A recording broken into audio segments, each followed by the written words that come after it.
tuna kan hmu mek hi khwai thing on ania kan ram chungah hianin bur an nia melai sa tu kan soi la banga a hria thin lo la te pat ta kin an khon thar bon sia ala hulau pe in om ta kin van kan hun da ber chin mai mai alian thop mai a tu sa hian an chu de anoi te an hun lai nia an zu hi atui de an dong thau mai khoi wa chu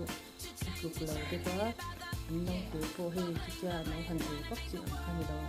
ei de san ni si pa ve khan te a te om lawa sor baka khatia chum khan hang tu ema an tia te chang kala e cha la ba